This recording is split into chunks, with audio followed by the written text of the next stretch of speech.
tal? Muy buenas noches. Bienvenidos a todos ustedes a la sala virtual del Colegio de Abogados Laboralistas y del Centro de Capacitación y Certificación Profesional ARCO. Les agradezco a todos su puntual asistencia a esta conferencia presentación de libro. Antes de iniciar y de presentar a la doctora Magdalena, permítanme compartir con ustedes algunos anuncios que son importantes. En primer lugar, déjenme comentarles que ya en septiembre iniciamos el doctorado en Derecho Laboral Oral. Ya están abiertas las inscripciones. Si necesitan alguna información adicional a este temario que les estamos compartiendo en este momento, por favor comuníquense al 729-307-4422.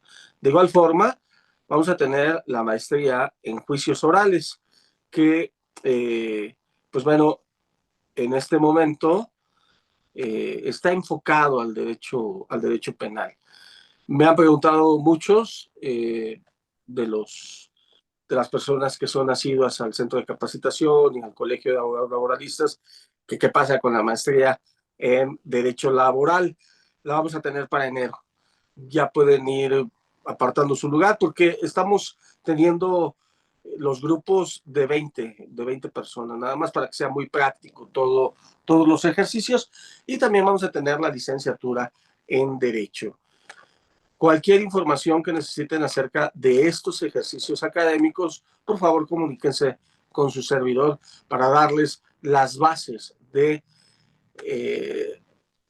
inscripción a este doctorado en Derecho Laboral Oral y la maestría en juicios orales.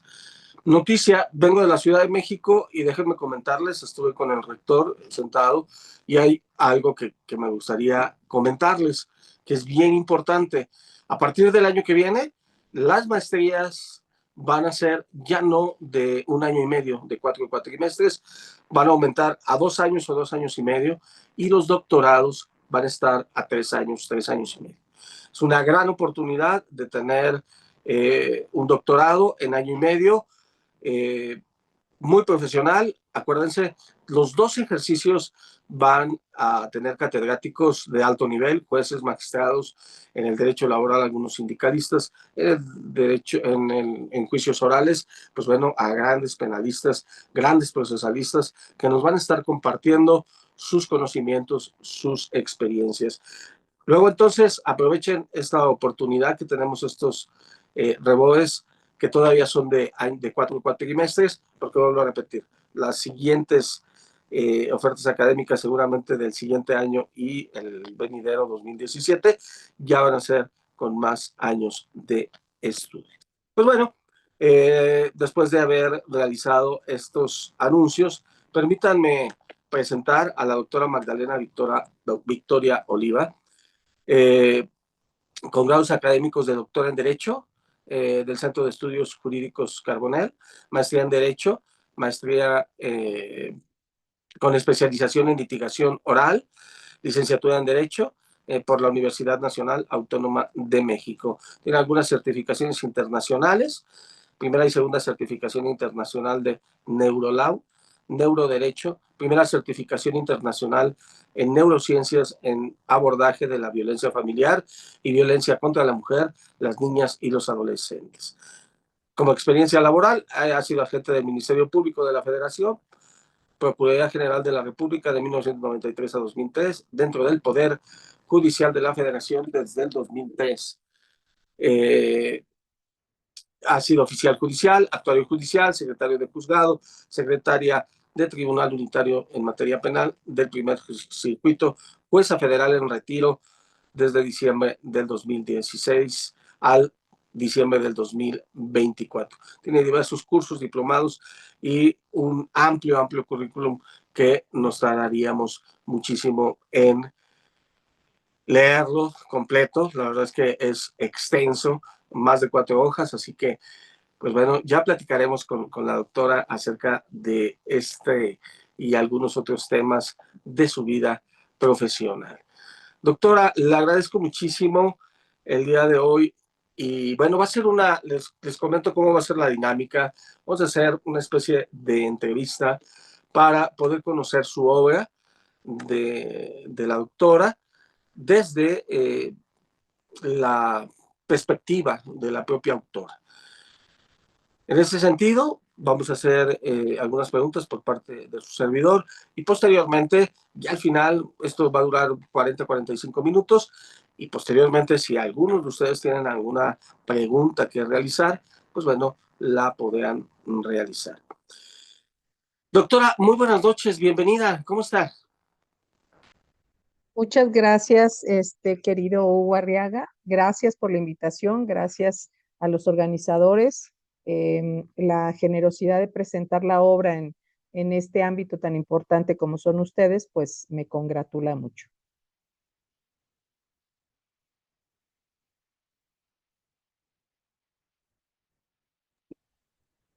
Gracias a usted, doctora. La verdad es que es un agasajo tenerla en esta sala virtual del Colegio de Abogados Laboralistas del Estado de México y del Centro de Capacitación y Certificación Profesional ARCON. Hoy en día tenemos a personas de toda la República. Ahí está el doctor Mateo, que está en Tabasco, Salvador, la doctora Sonia, Sergio.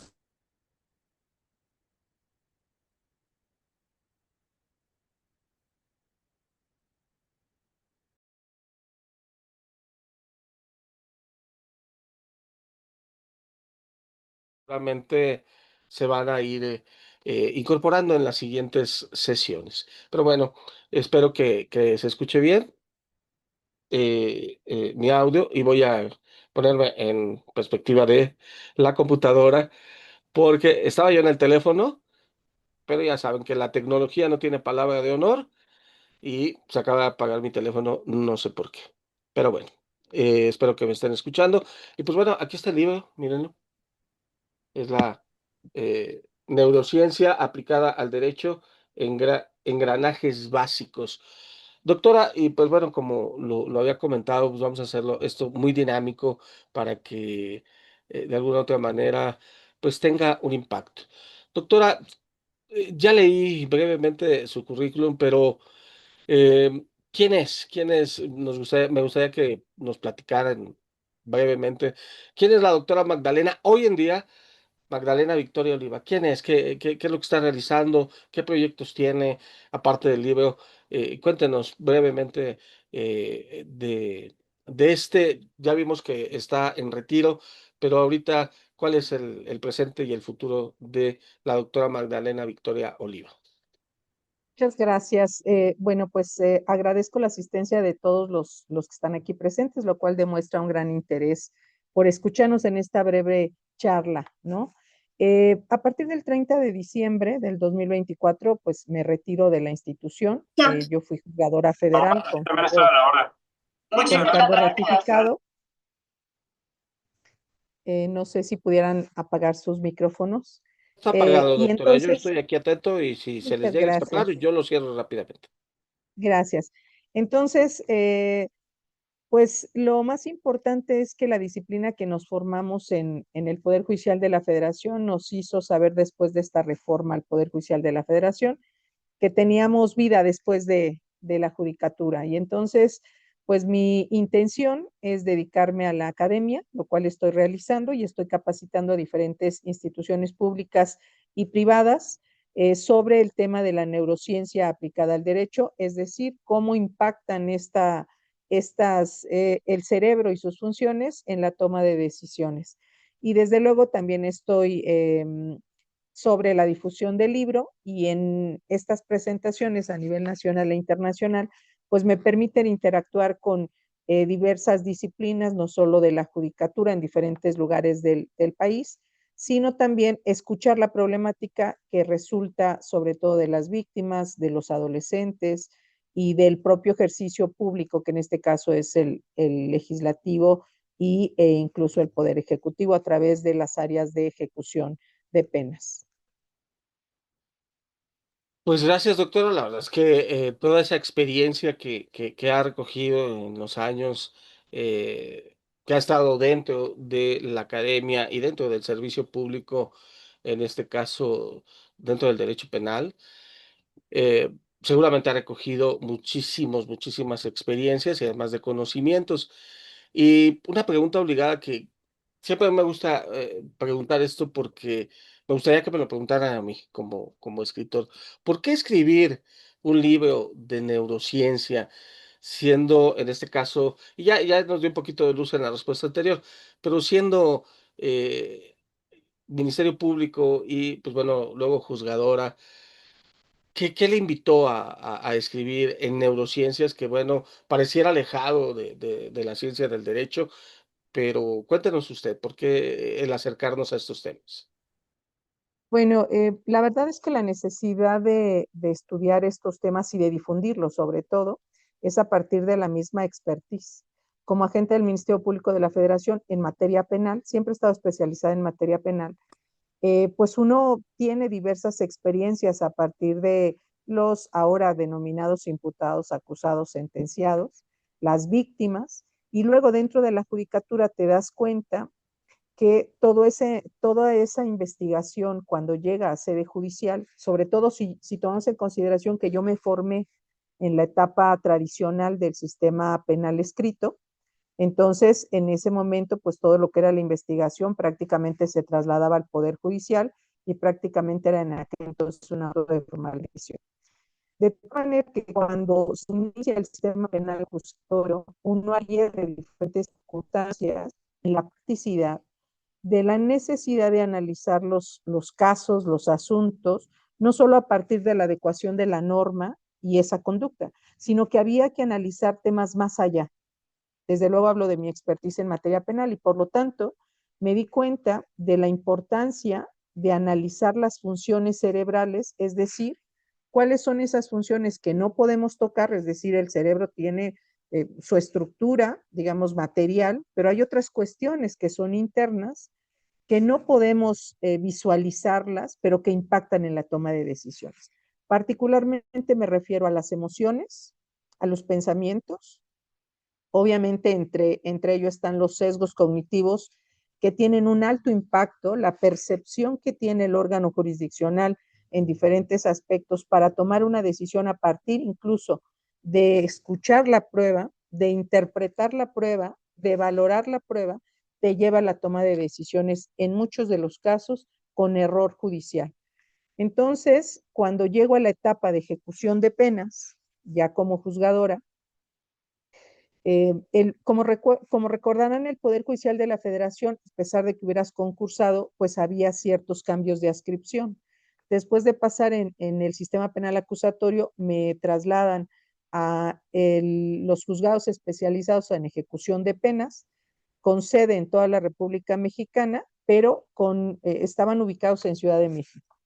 En ese sentido, conocíamos toda la etapa de ejecución de penas, es decir, el cumplimiento de la pena que otro órgano jurisdiccional había impuesto y toda la problemática que resulta en materia de internamiento y el impacto que tiene para la persona estando en internamiento ante la ausencia de diversas atenciones directas y cómo impactan estas circunstancias también en la reinserción social.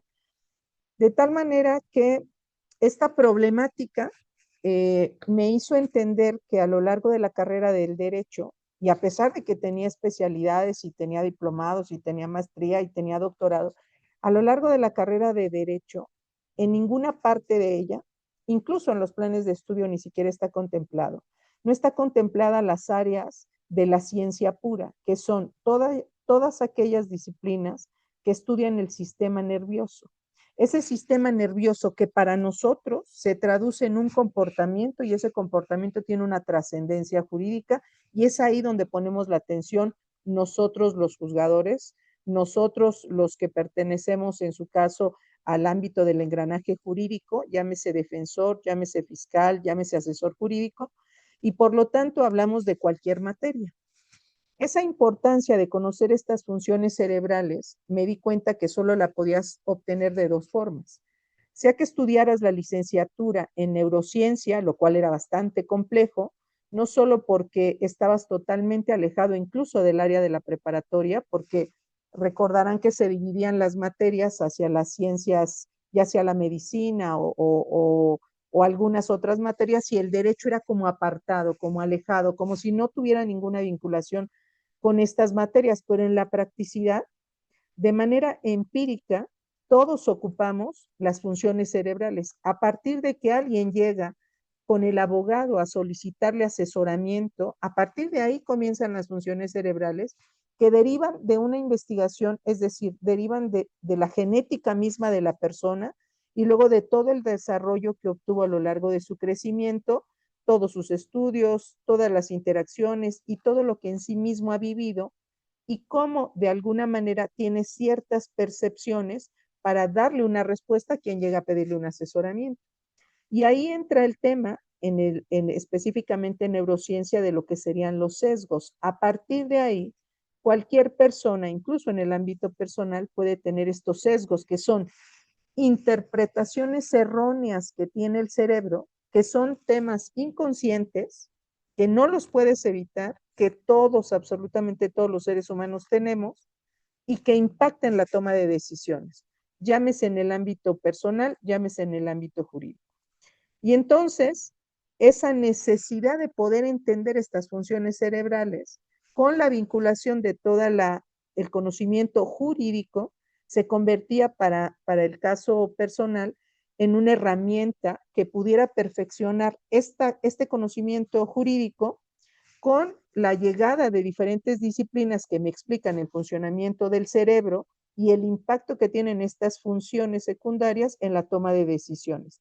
Y a partir de ahí, entonces el análisis que hace el órgano jurisdiccional, desde luego el libro lo escribí a partir de ser juzgadora de carrera judicial, pues te permite advertir que la toma de decisiones en muchos casos es errónea a partir de sesgos cognitivos que tiene el propio órgano jurisdiccional e incluso a partir del conocimiento de la neurociencia que impacta en el lenguaje, la percepción, la escucha, la interpretación, la emoción y todo ese engranaje pues impacta finalmente en la toma de decisiones y es ahí donde había que exponer en el ámbito jurídico esta importancia de conocer estas funciones, pero con un lenguaje nuestro, un lenguaje jurídico sin desatender los conceptos básicos de la neurociencia, pero con una practicidad para nosotros.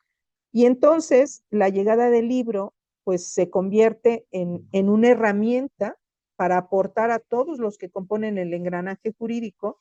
Desde luego que yo lo escribí para mis pares de carrera judicial, juzgadores federales, juzgadores y juzgadoras federales.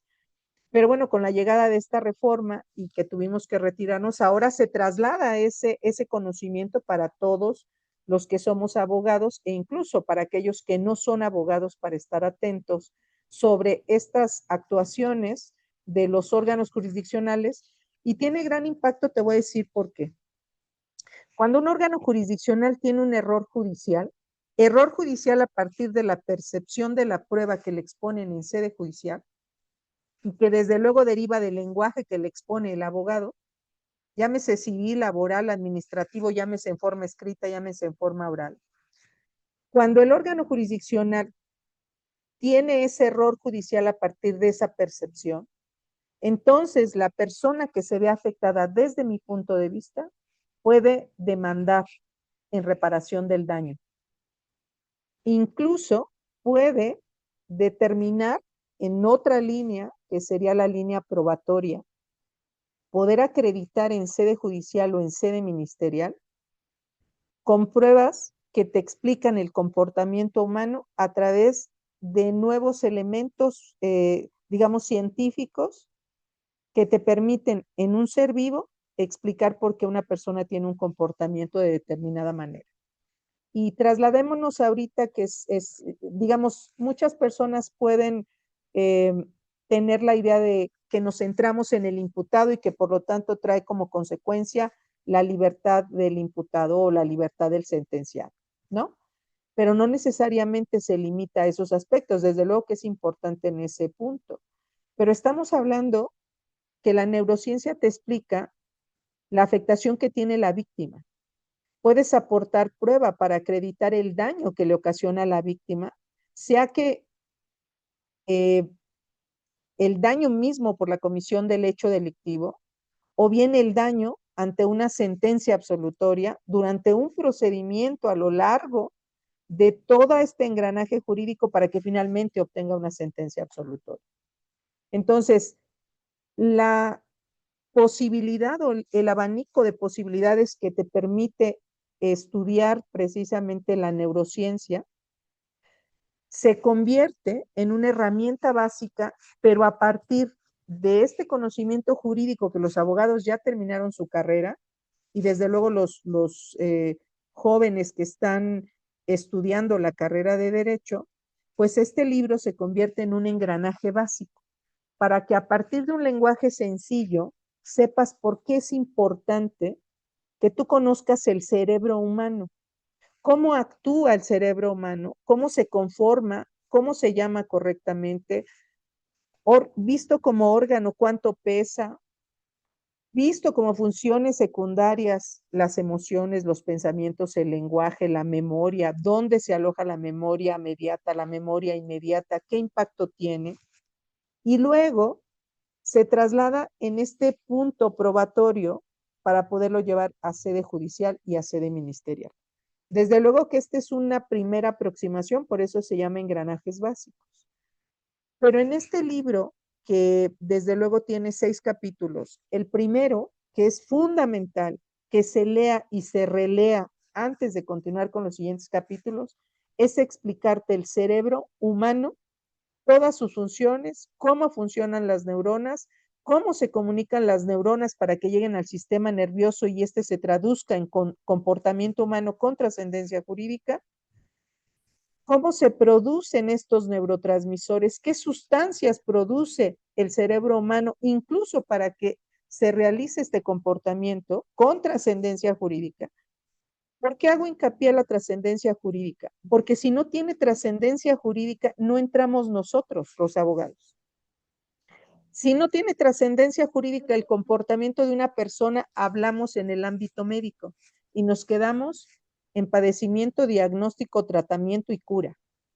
Pero cuando traspasa ese umbral y tiene una repercusión jurídica, entonces entramos nosotros.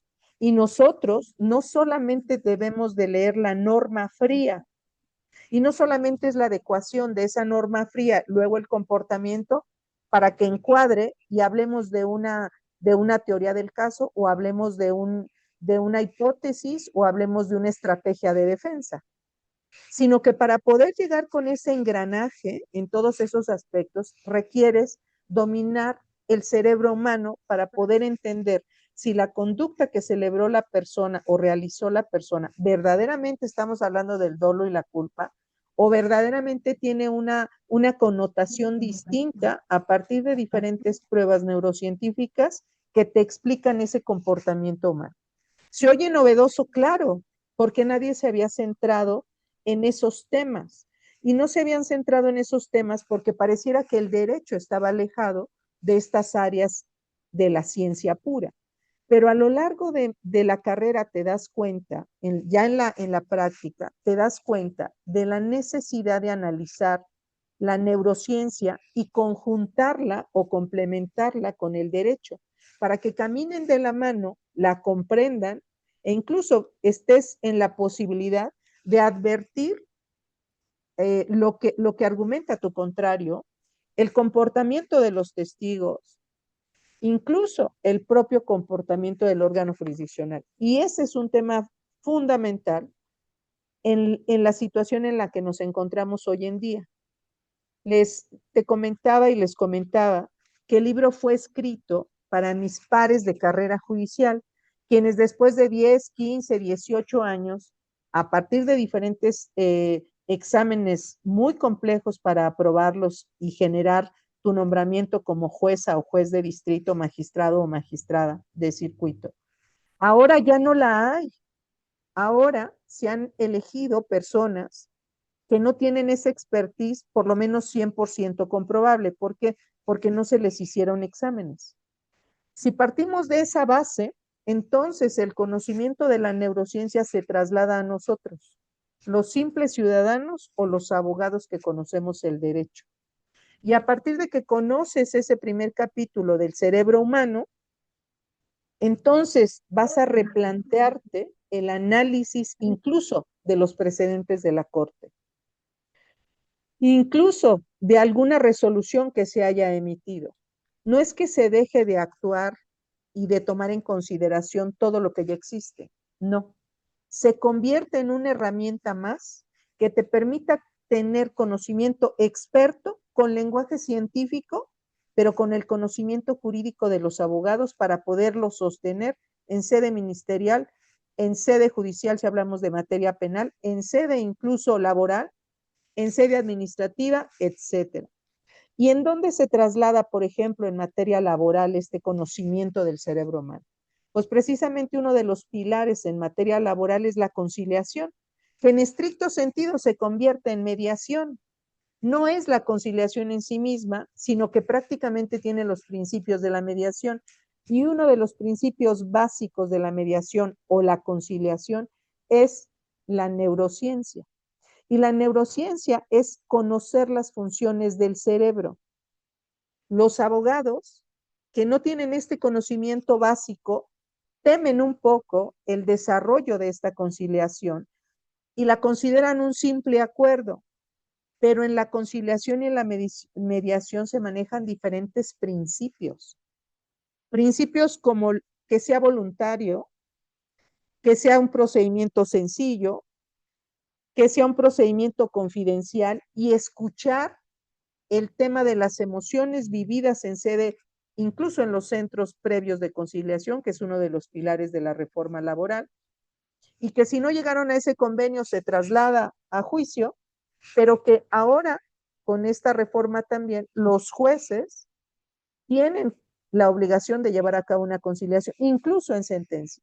Si no dominas las emociones, si no sabes para qué te sirve la amígdala, cómo afecta en la toma de decisiones, tú no puedes desarrollar una mediación de manera adecuada, porque la mediación tiene que ver también con el correcto control de las emociones, el comportamiento, el lenguaje, la interpretación. Simplemente nosotros en este momento, yo estoy hablando y entre lo que yo hablo y ustedes perciben, hay microsegundos de distancia y no necesariamente todos los que me escuchan pueden reproducir de manera igual lo que están escuchando, porque su cerebro en automático acaba de escuchar la información, la relaciona con otra y hace una interpretación y es lo que manifiesta. Si alguien a ustedes les pregunta, oye, ¿cómo estuvo la presentación del libro? Cada uno va a dar su observación de manera personal porque cada uno tiene una función cerebral distinta. Bueno, pues eso se traslada a sede judicial y tienen que tener el conocimiento y el dominio de saber si tu contraparte incluso puede argumentar a partir de signos paralingüísticos, incluso si está falseando una información. Incluso si un testigo tiene un comportamiento con signos paralingüísticos, con la psicología del testimonio que también se toma en cuenta, pero además te sirve este conocimiento del cerebro humano para poder comprender todo el contexto y tomar la mejor decisión de si ese asunto que tú vas a analizar lo vas a llevar a sede judicial o no. En fin, que es replantearnos el derecho desde los cimientos mismos.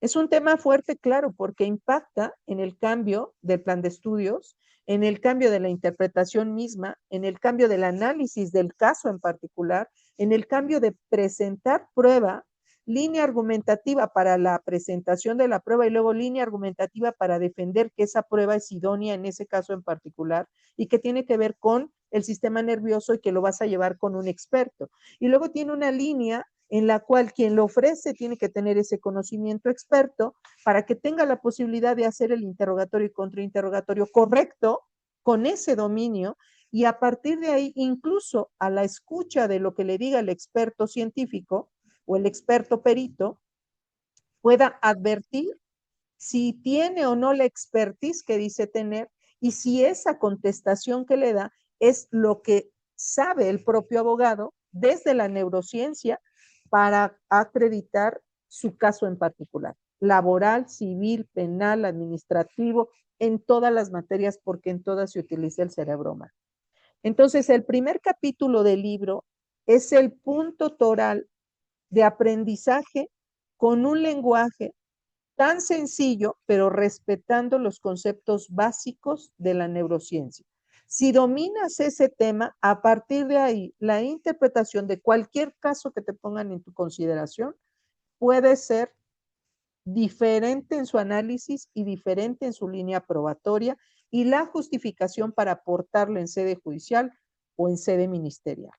Y además, para poder saber que cuentas con pruebas suficientes para que todos los que participan en el engranaje jurídico, incluyendo al órgano jurisdiccional, pueda ser demandado para reparación del daño por error judicial. Es un tema fuerte, por supuesto, y hago hincapié en eso porque precisamente creo que la parte que ha quedado más desprotegida es el tema de las víctimas. Las víctimas incluso en los casos en los cuales se dicta una sentencia absolutaria. Y la pregunta sería, ¿puede la víctima en una sentencia absolutoria demandar al Estado por la reparación del daño, por todo lo que ha sufrido a lo largo de un procedimiento, cuando se ha determinado que ese procedimiento tuvo un error judicial? La respuesta desde mi punto de vista es sí se puede. Y se puede demandar incluyendo con pruebas que acrediten el daño psicológico y el daño que ha tenido en la persona y toda su estructura humana y toda su perspectiva de vida de esa víctima. Otra pregunta sería, ¿puedes considerar que tu patrón, en el caso laboral, tu patrón te ocasionó un daño de tal naturaleza que tiene que repararse el daño? ¿Puedo acreditar con prueba el daño que le ha ocurrido a la víctima? Por supuesto que sí, con pruebas neurocientíficas, porque la llegada de la inteligencia artificial ha permitido a la ciencia pura crear pruebas que te permiten identificar ese daño para la víctima o ese daño para la persona que antes solamente podías acreditar a través de la prueba pericial en psicología o en psiquiatría o cualquier otra prueba, pero que se basaba en línea de interrogatorio que le hacía a su vez a otra persona. Pero ahora, con la llegada de la inteligencia artificial en este siglo XXI, ha ido en avanzada que te permite acreditar este comportamiento a través de nuevas pruebas neurocientíficas que las puedes llevar precisamente a sede judicial. Y una vez que tú ya dominas este primer capítulo, que es el cerebro humano, entonces ya podemos avanzar con los 5 capítulos restantes. El siguiente capítulo sería los neuroderechos. Los neuroderechos que en línea muy simple podemos traducirlo en cómo le hago para proteger mi información cerebral. No hay legislación en México que proteja nuestra información cerebral. Esta información cerebral que no puede ser utilizada de manera indebida y que estos neuroderechos te permiten señalar que son derechos de cuarta generación e incluso ya estamos en derechos de quinta generación. Y entonces hay un recorrido nacional e internacional sobre la protección de esos derechos. Y luego hay un capítulo en el tercer capítulo muy amplio sobre lo que son los sesgos cognitivos. Estos sesgos que tienen diferentes nombres que te explican para qué sirve y que sin duda todos los seres humanos nos vamos a encuadrar o en uno o en otro. A partir de que lo domines, puedes entonces hacer un análisis diferente del caso jurídico que te ponen a tu consideración. Pero además este libro no podía quedarse solamente en el tema de las funciones cerebrales, sino que tenía que ir más allá porque estamos en el siglo XXI. Y este libro entonces, los 3 restantes capítulos se vinculan con la inteligencia artificial. Esta inteligencia artificial que ha invadido ya al mundo entero, que nos está superando porque va a pasos agigantados y que por lo tanto tenemos que advertir que también para la creación de la inteligencia artificial tuvo que preceder el conocimiento de un cerebro humano.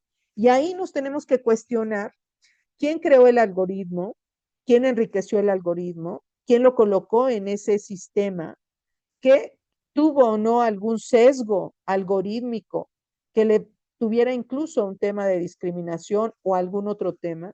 ¿Cómo puedo demandar la reparación del daño? Y ahí lo que hago en el libro es analizar lo que le denomino la tercera tipología. ¿Cómo demandar a la inteligencia artificial en el caso de un daño que pudiera ocasionarse a partir de la resolución? ¿Y cómo puedo incluso demandar a partir de que la inteligencia artificial invade mi información cerebral sin mi consentimiento, pese a que yo misma, cuando utilizo la inteligencia artificial, le facilito información personal al cuestionarle o al hacerle comentarios? Y desde luego, después vendría un capítulo extenso vinculado con la inteligencia artificial que se llama el compliance. Y desde luego lo enfoco en el compliance penal, es decir, esta vigilancia hacia esta inteligencia artificial que me va a servir en su caso para demandar la reparación del daño con el dominio justo de la caja negra que se le denomina la inteligencia artificial. ¿Produce o no inteligencia propia la inteligencia artificial? Y finalmente hago un análisis de lo que serían los jueces cibernéticos y, desde luego, la reparación del daño. Entonces, el libro se convierte en engranajes básicos, propuestas en las cuales, una vez que lean el libro, sin duda alguna, la percepción que tengan de cómo han estudiado incluso el derecho mismo va a cambiar absolutamente. Tiene un impacto sin duda alguna. Estoy obviamente involucrada para cambiar planes de estudio, para la capacitación a todos los abogados en esa rama, para que podamos compartir justamente intercambio de ideas sobre las propias necesidades. No es la panacea, pero es una herramienta. No es aplicable a todos los casos, pero es importante conocerla. Es importante dominar el lenguaje y es importante cambiar y complementar el lenguaje jurídico con un lenguaje eminentemente científico y 100% probado. Eso es lo que puedo comentarte a partir de estos pequeñas intervenciones. Gracias, doctora. La verdad es que es muy interesante. Yo, hablando de los sesgos cognitivos, rescato esta frase que usted cita en el tercer capítulo, que dice, la inteligencia consiste no solo en el conocimiento, sino también en la destreza de aplicar los conocimientos en la práctica. Importantísimo. Esta frase es de Aristóteles, que usted la cita en el capítulo 3, al iniciar el capítulo 3 de este estupendo libro, y que, bueno, acaba de tocar un tema muy sensible, que es la reforma judicial. Entonces, hoy en día se tienen pocos conocimientos a partir de el 1 de septiembre, que quizá tomen posesión algunas personas. Habrá algunas excepciones, claro está, pero en muchos de los casos habrá desconocimiento, pero lo malo también es que no va a haber esa experiencia en la práctica. Y este tema de la toma de decisiones, obviamente que es clave en el derecho del trabajo. En el segundo libro que escribí, yo menciono y le doy un consejo a los abogados: no concilies con el juez, precisamente hablando de los sesgos cognitivos. ¿Por qué? Porque le puedes dar, bajo este principio de confidencialidad que usted mencionó, le puedes dar alguna información que al final de cuentas puede crear un sesgo cognitivo que al momento de la toma de decisiones vaya a decidir de manera equivocada el juicio en contra, quizá hasta de los medios probatorios, porque ya tiene una creencia, ya tiene una perspectiva de lo que escuchó en una conciliación. Y he insistido, debe de haber conciliadores en los poderes judiciales, pero bueno, ya ese también sería una utopía eh, para el futuro del derecho del trabajo. Quizá no lo alcancemos, pero bueno, es importantísimo este libro. Ha tocado un tema que también creo que estamos en pañales, pero es muy importante empezar a adentrarnos en este tema de la inteligencia artificial. ¿Cuáles son, me gustaría preguntarle a usted, cuáles son los retos y los riesgos de la utilización de esta inteligencia artificial precisamente eh, eh, a nivel judicial y en las tomas de decisiones. Sí, fíjate que yo lo colocaría en 2 retos, incluso a lo largo del libro, quizá no lo digo de manera explícita, pero se entiende. Pero en esta realidad en la que estamos presentes sobre la reforma al Poder Judicial, yo la enfoco en 2 puntos. Fraude judicial, ¿y por qué hablo de fraude judicial? Porque cuando la persona acude a la inteligencia artificial no como herramienta auxiliadora para llegarse de determinada información, sino como sustituto del razonamiento jurídico que le vas a expresar a las partes, entonces no es la persona misma la que emite la resolución. Si tomamos en consideración que los nuevos juzgadores y juzgadoras no tienen la expertise de haber cursado por lo menos esta carrera judicial, en sede judicial, el lenguaje es muy complejo. Comprender lo que te presentan las partes en una argumentativa muy larga e identificar el punto fino de la controversia para poder dar la respuesta no va a ser sencillo para quien no tiene experiencia. Los juzgadores de carrera judicial lo que tenían es que ya tenían un recorrido con error, corrección a lo largo de ser, digamos, oficial, actuario y secretario. Identificar en ese lenguaje qué es lo que te pide las partes, te permite comenzar en tu cerebro a buscar la respuesta a esa queja o a ese presupuesto que te está entregando la parte. Cuando la persona en esta nueva administración no tenga esa expertise, no va a tener el correcto control de las emociones, se va a poner nervioso y una vez que se pone nervioso pierdes la atención. No va a poder identificar el punto fino de la controversia entre tanta información. Va a tomar nota seguramente, si es que lo hace, de aquellos puntos que desde su perspectiva son importantes. Y sin duda alguna, por lo menos en materia penal, en el sistema penal acusatorio, no va a tener la posibilidad de dar la respuesta de manera inmediata y seguramente hará un receso. Al hacer el receso, la inteligencia artificial te da en segundos la respuesta. El problema de la inteligencia artificial es cómo le cuestionas. ¿Qué le cuestionas? Porque dependiendo de cómo le cuestiones, te va a responder de manera absoluta. Pero si tú no tienes la expertise de saber si esa información que te está respondiendo es correcta o incorrecta, o incluso se quedó corta y le falta cierta información, a partir de la cual le faltó porque los presupuestos que tú le diste para que te diera la respuesta, pues creó en la inteligencia artificial ciertos algoritmos que le dieron esa contestación a partir de tu limitada pregunta. Pero como no tienes esa experiencia para calificarla, la vas a tomar como válida. Y al tomarla como válida, la vas a exponer en las partes y ahí es a donde yo refiero que hay un fraude, porque no razonaste tú. Y no razonaste tú porque tienes sobre tus hombros una temporalidad para resolver. Y las partes te están esperando en sede judicial para escuchar tu razonamiento.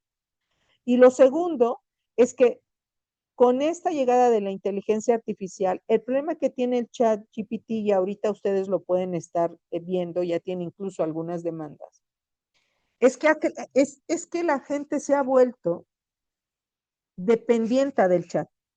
De tal manera que te llega un punto, ya no investigas, le preguntas y de inmediato te da la información. Pero ya la han saturado tanto de información que está vuelto loco. Ya no puede con estas respuestas y ha comenzado a dar respuestas falsas.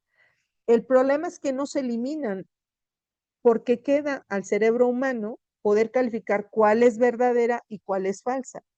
Pero estamos en un severo problema porque los juzgadores van a resolver a partir de ese punto. Ahora, ¿a quién le corresponde vigilar que los órganos jurisdiccionales tengan una justicia de excelencia? ¿A quién le corresponde exigirlo? Y tiene que ser muchísimo mejor que la justicia federal que destruyeron.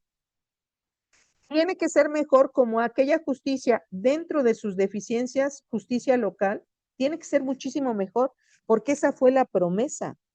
No se dijo que, que tenía que haber una curva de aprendizaje, sino que tiene que haber, la, la es que les quiero decir, miren, las demandas están y están formadas en espera de una resolución.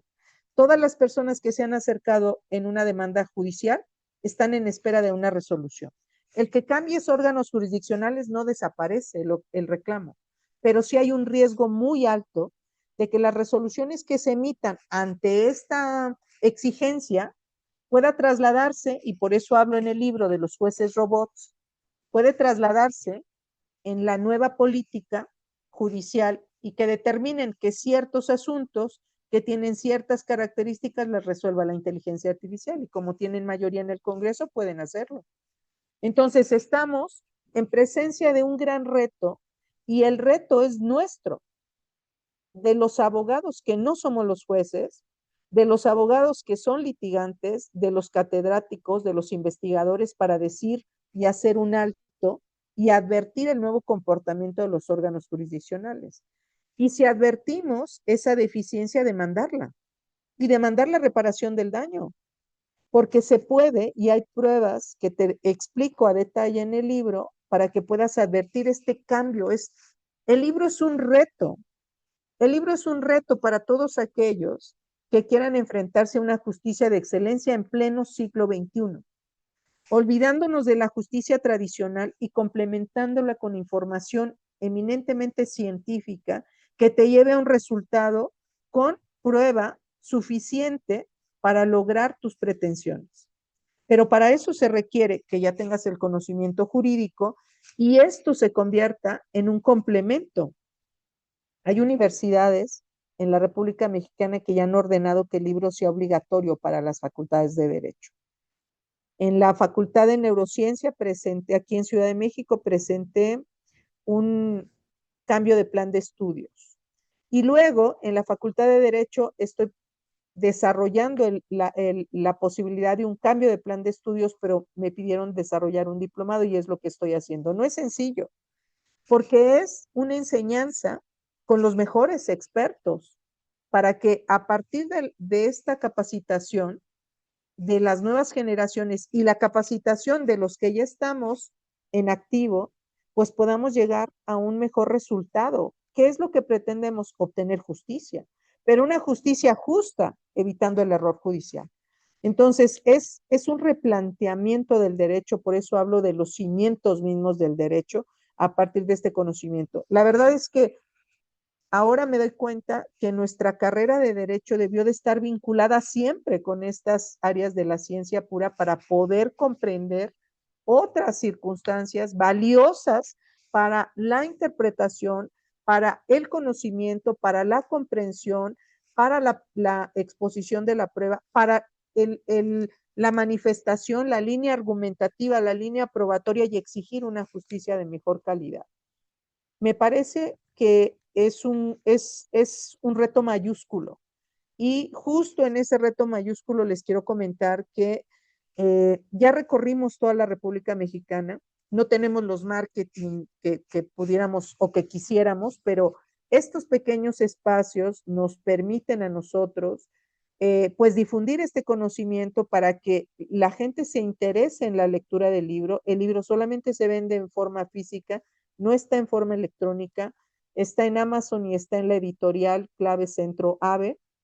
Ahorita les voy a proporcionar un teléfono de WhatsApp donde pueden requerir la obra o bien a través del colegio. Yo les hago llegar también el libro a través del colegio con una promoción con muchísimo gusto. Y por lo tanto, pues la idea es que nosotros nos convirtamos en estos expertos en el derecho y en la ciencia pura para lograr una justicia más justa y reitero, evitando el error judicial. No es fácil, y es un replanteamiento de lo que ya llevamos estudiando.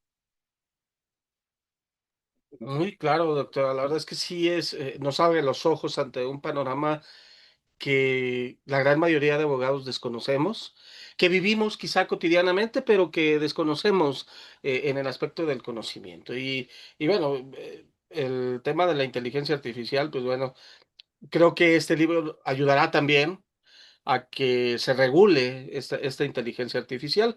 Como bien lo dice usted, pues hace falta la regulación legal en México de la inteligencia artificial.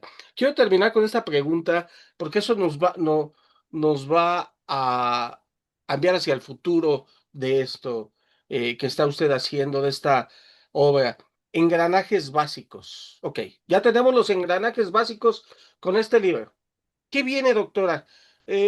¿Seguirá un nuevo libro que complemente este, un tercero? ¿Cuántos más necesitaríamos por parte de usted para tener una obra completa de este tema de la neurociencia aplicada al derecho? Sí, mira, después de que me retiro del Poder Judicial de la Federación y actualmente soy jueza en retiro, me he dedicado a la academia y a la investigación. Actualmente estoy desarrollando el tema de las víctimas, con un capítulo específico de víctimas y el tema de la reparación del daño, porque impacta de manera directa. Y también estoy desarrollando un tema específico sobre el tema de ejecución de penas, de la cual también soy experta por varios años, e incluso capacité a las juzgadoras en materia federal sobre esos temas. Incluso si ustedes se meten a la Escuela Federal de Formación Judicial, van a encontrar hay un curso de ejecución de penas en donde quedó grabado y se ha ido difundiendo en todas las áreas.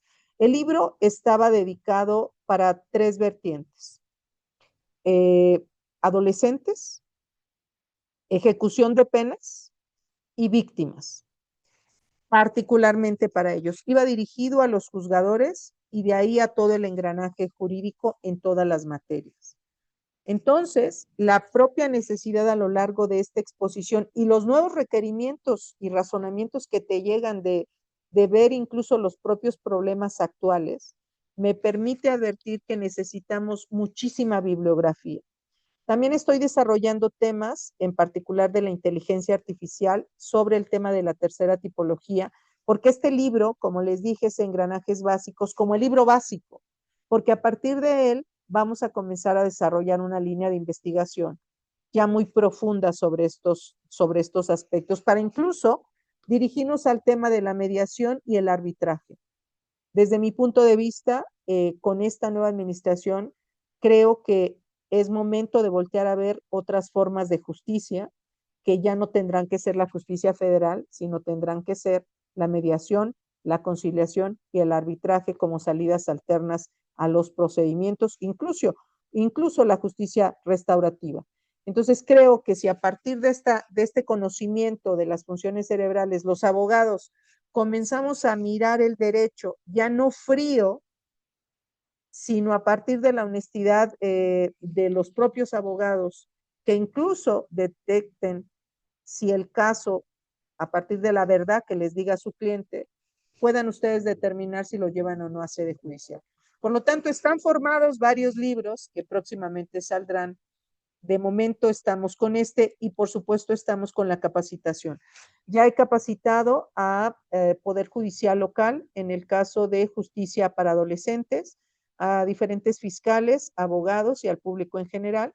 Y por lo tanto he generado diferentes cursos y estoy próxima en el mes de septiembre a generar diferentes diplomados para este conocimiento experto y para aquellos que se quieran y se interesen en ya el desarrollo ya muy preciso de cada una de las figuras que hemos venido platicando aquí y que por lo tanto tendrán expertos en neurociencia, es decir, de la ciencia pura sobre el sistema nervioso central, pero con la expertise jurídica que en este caso pues llevamos a lo largo de estas materias. Así que pues espero que tengan la paciencia. Muchas gracias, querido Hugo.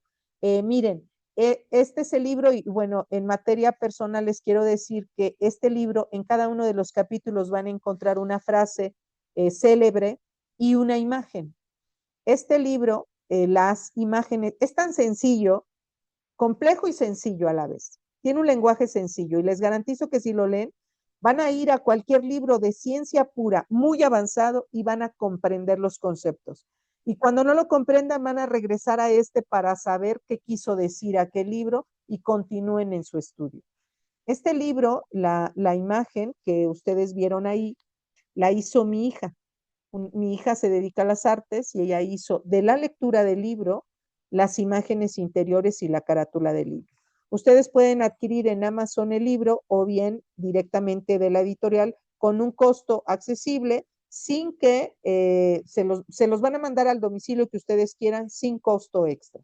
Y ahí tienen ustedes el teléfono, le mandan vía WhatsApp a la editorial y la editorial les pide su domicilio, sus datos y les llega a su domicilio. El teléfono ahí aparece, pero es el 5522 65 15 60. La editorial se llama Clave Centro AVE y está a su disposición. Solo lo tengo en forma escrita y con la firme intención de que pues lo lean y que sea de gran utilidad para esta y para las nuevas generaciones y para los nuevos retos, porque les debo decir que en este momento no nos ha llegado a México demandas de inteligencia artificial todavía. Solamente tenemos demandas por fraude de criptomonedas, pero se vienen porque ya están en Europa las demandas por inteligencia artificial y los abogados del siglo XXI ya no basta el título y la cédula, sino que tienen que tener este conocimiento experto. Incluso en uno de los capítulos lo digo. El abogado que no conozca neurociencia se va a convertir en un dinosaurio y lo verán y les costará muchísimo más trabajo. Así que espero que les sea útil y yo agradezco de alguna manera esta amable invitación, apreciado Hugo, tu generosidad la llevo en el corazón para que permitas que los que están aquí presentes pues escuchen justamente este libro y se interesen en su lectura. Así es, doctora. No, el agradecido de verdad somos todos nosotros. Voy a leer algunos comentarios que están en el chat, si usted me lo permite. Sí. Déjeme ver, porque... Bueno, la doctora Sonia Santillán, saludos, maestra de la Facultad de Acatlán. Si no mal recuerdo, espero no equivocarme, mi queridísima amiga Sonia, y si no, corrígeme, ¿eh? Buenas tardes, saludos a todos. Un gusto estar con ustedes. Saludos desde Chiapas, dice Sergio. Saludos, amigo. Doctora Magdalena Victoria es una persona intachable, maravillosa y es un placer escucharla. Muy interesante tema de estudios, enhorabuena, dice Luis Daniel García. Daniel, buen día. En definitiva, es un libro que debe estar en la biblioteca, muy atinados en todos los comentarios. Ese libro será de consulta obligada para hacer frente a nuevos titulares de los órganos jurisdiccionales. Y yo me apunto al diplomado, todo el tema, el asunto de los neuroderechos. Daniel, buen día, excelente que sea formato físico. Sí, yo también me gusta sentir el papelito y olerlo. Doctora, disculpa, ¿qué número? Ya está ahí la imagen. Doctora, si nos permite, y de una vez preguntarle, ¿nos permitiría subir la sesión a YouTube y la Claro. liga a Facebook para que esto llegue a más personas? Sonia, muchas gracias, doctora Magdalena. Es un tema interesante y necesario comprenderlo. Ojalá que sí lo pueda hacer llegar por medio del colegio. Claro, claro, estaremos atentos. Quien lo pida ya sabe, lo recogemos ahí con la doctora y se los hacemos llegar. Debe a algunos como yo, somos eternos estudiantes y todólogos de profesión, hemos investigado temas de neurociencia, de inteligencia emocional, de Goldman, así como las técnicas de modelo de Garner. Doctora aborda este tema desde la perspectiva jurídica, pues sabemos quienes nos gustaría especializarnos en este tema. Gerardo, debemos considerar que el cerebro humano funciona como medio de impulso, electromagnéticos, funcionamiento nos lleva a vivir en un mundo irreal creado por el hombre y para el hombre ese funcionamiento, y bueno, pues nos da ahí bastantes criterios que ya los tendrán ustedes en el video para que los lean todos. Excelente presentación, dice Luis de Alba, Pardo, Cruz. Daniel, buen día, compañero Diosdado, por favor, comente usted el uso del chat de GPT. Aplausos por el libro. Viene con situaciones como de personalidad múltiple, dice Saúl Isaac. Muchas felicidades, doctora, dice Mónica Cerón, la doctora Mónica, un abrazo también. Estamos orgullosos que lo presente nuestro colegio y con nuestro presidente. Muchísimas gracias, Mónica. Y pues bueno, esos son los comentarios más de felicitación, doctora, que alguna cuestión, alguna pregunta. No sé si alguien quiere hacer alguna pregunta y quiera abrir su micrófono para que también esté la participación o con esto concluimos. Ustedes díganme. Y mientras Mientras se esperamos, deciden, ajá, mande, mientras se deciden a hacer alguna sí, pregunta, y te compartí las redes sociales también si me quieren escribir. por favor. En mis redes sociales ahorita las van a publicar, pero en X estoy como @macvico29, en Instagram estoy como Magdalena Victoria, y en Facebook estoy en página, como página de Facebook, porque hay un Facebook privado, pero en ese no, en la página estoy como Magdalena Victoria, y ahí van a encontrar pues todo lo que vamos subiendo. Incluso estamos próximos a compartir un video donde hacemos un pequeño recorrido sobre el tema de las 52 presentaciones que llevamos en toda la República Mexicana y que acabamos de concluir, y estamos en esta segunda fase con esta conclusión de esta difusión del libro. Así que pues bueno, yo quedo atenta. En relación a la epilepsia, el libro sí contiene 2 casos de la Suprema Corte de Justicia de la Nación relativa a los militares, en relación a la epilepsia, y cómo es muy interesante los dictámenes que en su momento la Corte utilizó desde el punto de vista de la neurociencia. Solo decirles que en el tema del el libro trae explicación científica, lenguaje social, lenguaje jurídico sencillo, y luego trae ejemplos prácticos, casos reales en diferentes materias, tanto ejecución de penas en materia familiar, menores, etcétera, bueno, adolescentes, también de niños, y diferentes casos nacionales e internacionales en los cuales se ha utilizado la neurociencia, de tal manera que eso los lleve de la mano para que cada una de esas figuras que se mencionan ahí puedan ser comprendidas. Y desde luego, pues yo quedo atenta a las preguntas. Claro, gracias, doctora. Tenemos ahí dos manitas levantadas y por ahí Mateo también quiere hacer una pregunta. Vamos en el orden que las vi que aparecieron. Acuérdense, claros, precisos y concisos en su pregunta. Primero Ignacio Ruiz, después Saúl Isaac y después Mateo Obando.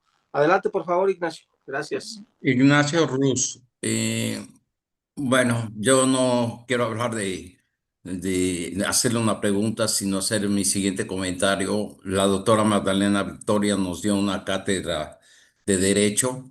Es una gran reforma lo que ella está proponiendo. No soy abogado y México necesita a seres humanos tan preparados como ella.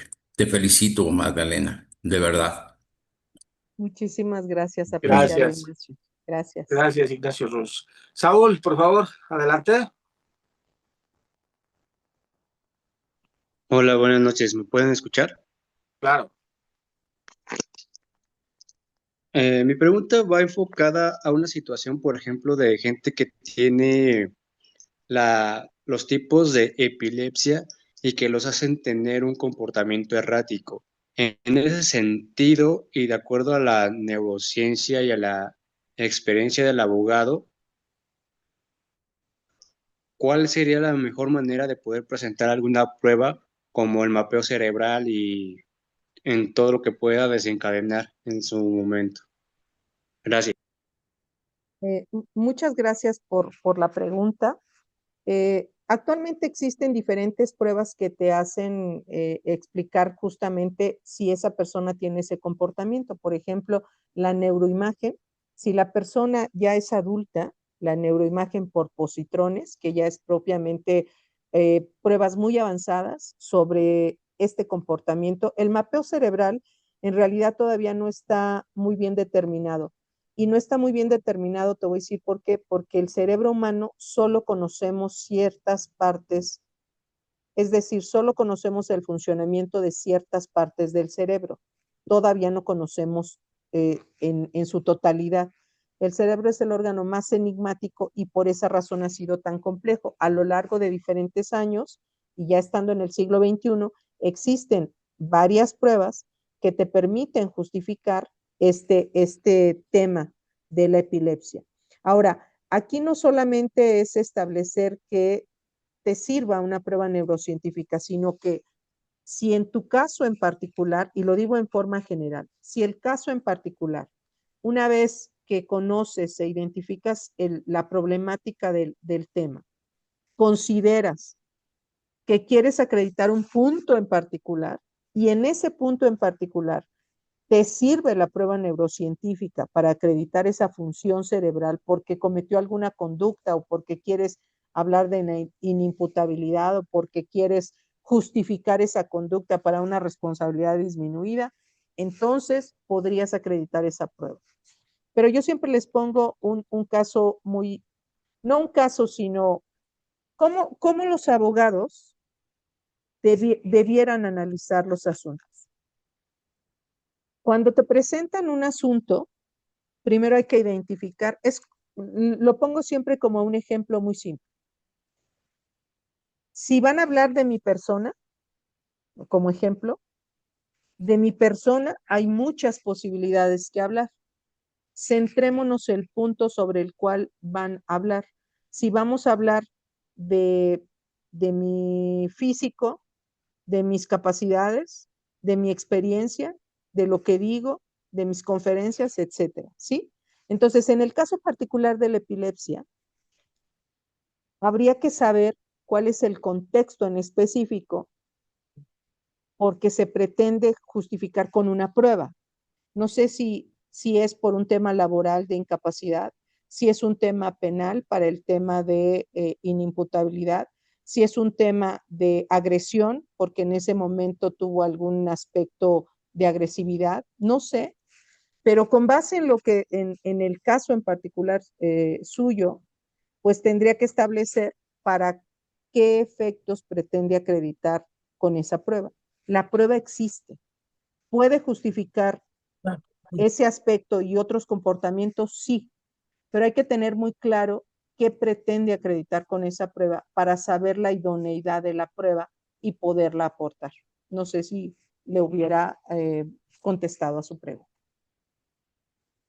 Sí, Sí, gracias, doctor. gracias.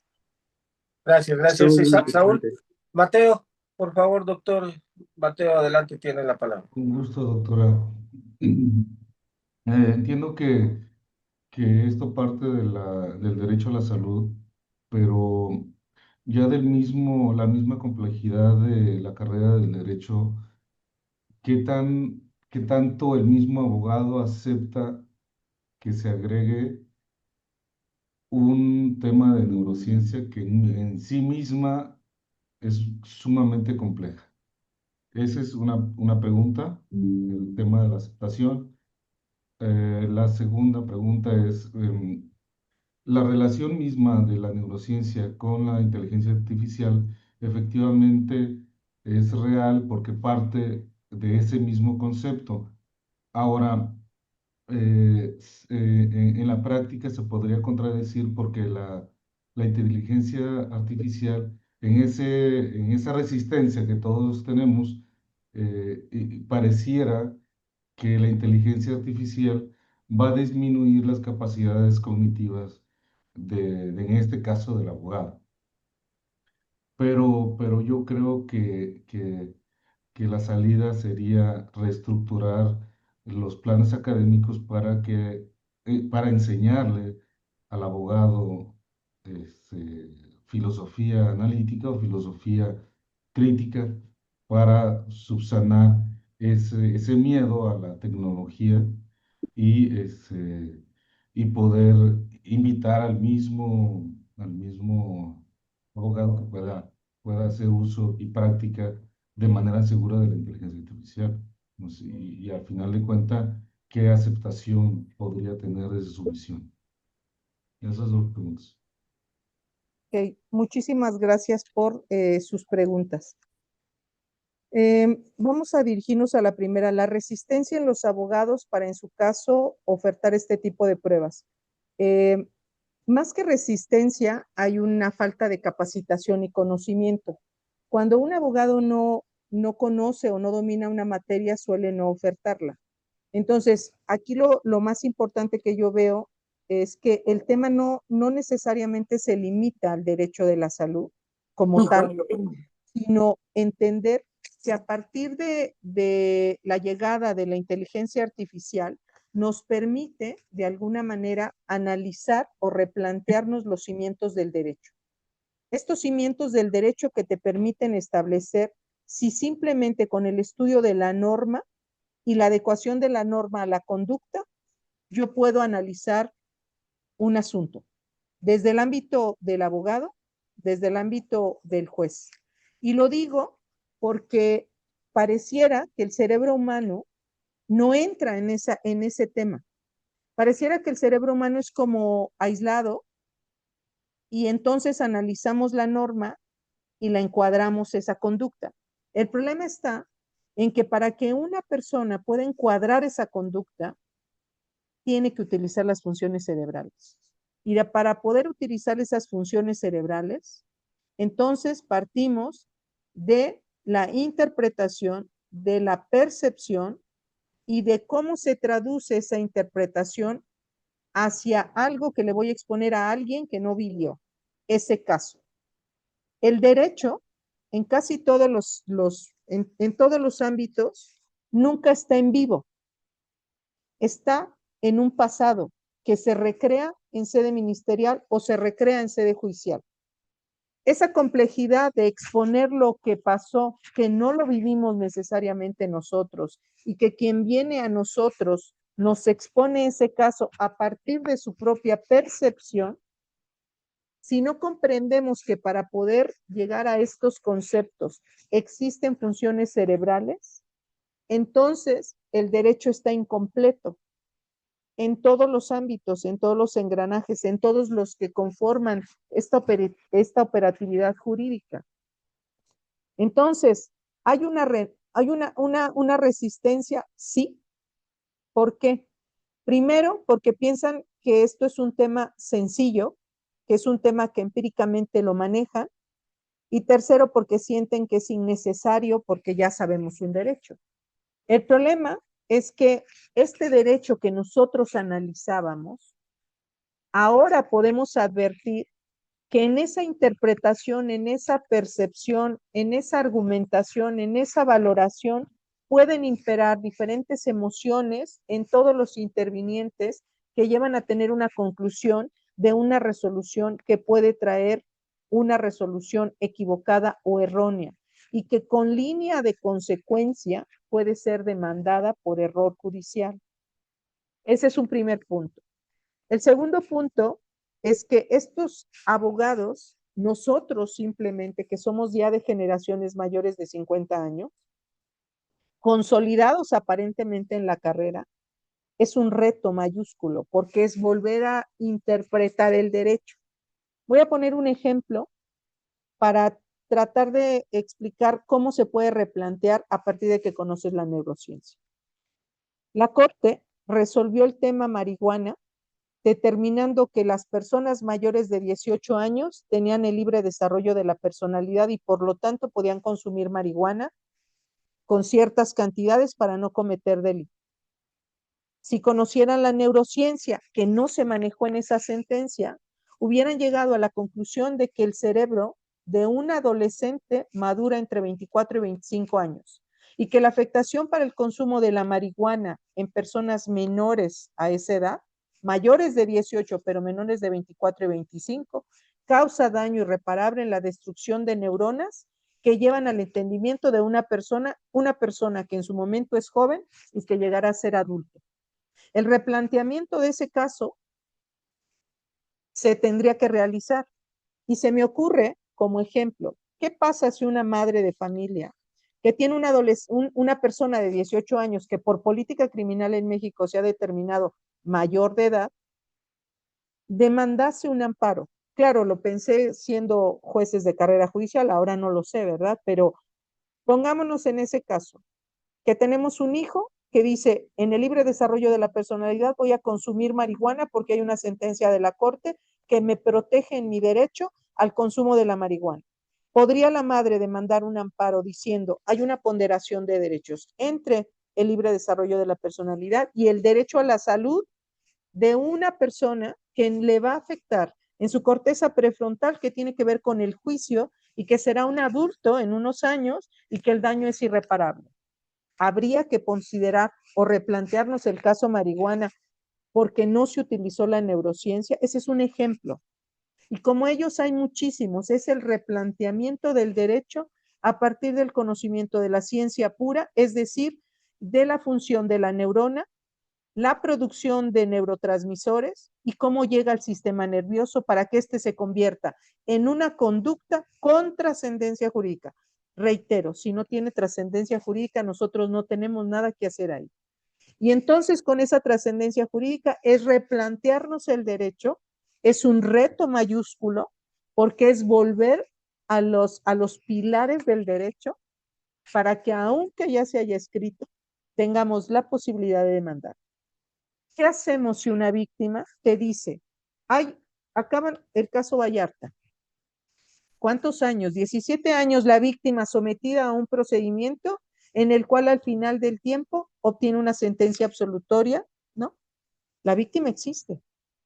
La resolución no tiene que ver si se cometió o no se cometió el delito, se habla de una violación al debido proceso. Estamos hablando de temas totalmente diferentes. Es el replanteamiento. ¿La víctima tiene o no derecho a una reparación por parte del Estado? Porque no se dieron cuenta a lo largo de estos 17 años de una incluso revictimización. ¿Tiene o no derecho? ¿Puedo o no acreditar con prueba neurocientífica precisamente el daño que le afecta a una víctima?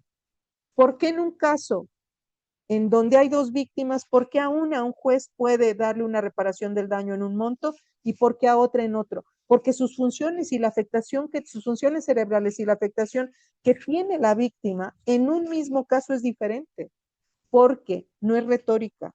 Todos los seres humanos somos únicos e irrepetibles, porque nuestra formación y nuestro crecimiento cerebral es absolutamente diferente. Comprender esto tiene un replanteamiento del derecho para comenzar a estudiar con una nueva visión, pero complementaria a lo que ya tenemos del derecho. Es volver a estudiar lo que ya habíamos realizado. Ahora, en relación a la segunda pregunta de la relación de la neurociencia con la inteligencia artificial y que no es la disminución de capacidades cognitivas, entiendo que se refiere al ejemplo en donde yo dije que era un fraude electoral, en un fraude cognitivo, lo cual reitero para mí, cuando tú te acercas al chat GPT y le dices que te dé el razonamiento y lo copias y lo pegas, para mí es un fraude porque no fue tu razonamiento, sino fue el razonamiento de la máquina, que no tuviste la capacidad de calificarlo para que sirviera de herramienta. El problema aquí es que la reestructura de los planes de estudio es fundamental en nuestro país, pero hay mucha complejidad a nivel administrativo. Para que se pueda aceptar una adecuación en los planes de estudio lleva años. No es un tema sencillo y va a llevar años el replanteamiento, a menos que se demande que se tiene que realizar un cambio para el derecho. El derecho del siglo XX no puede tener la visión de este siglo en el que estamos cursando, que es el siglo XXI. Los avances de la tecnología te permiten establecer una violación incluso de derechos humanos a los cuales tenemos que estar atentos. La inteligencia artificial se crea a partir de algoritmos que fueron creados por un ser humano. Y la pregunta sería, ¿quién calificó al ser humano para que fuera él y no otro el creador de esos algoritmos? ¿Quién calificó que se incorporara en la inteligencia artificial esos algoritmos? ¿Dónde está la calificación idónea de esas personas para que esta inteligencia artificial comience a darte las respuestas a partir de esos algoritmos? Y entonces la inteligencia artificial, si no tenemos el control idóneo para utilizarla, va a causar en el cerebro humano un sesgo incluso de confirmación a partir de la información que te da la inteligencia artificial con la incapacidad del hombre de poder calificarlo porque ya no investiga, ya no repasa. Y aquí el tema es que la inteligencia artificial no es que sea mala, solo hay que tenerle control, pero nosotros en México no tenemos regulación, en Europa sí, aquí no. Aquí en México, en el libro, incluso se plantea una reforma legislativa con muchas falencias, pero la publico porque se realizó en el 2024 por uno de los partidos políticos en el poder. Desde mi punto de vista, una reforma legislativa en neuroderechos y neurociencia no puede ser realizada por los legisladores aislados.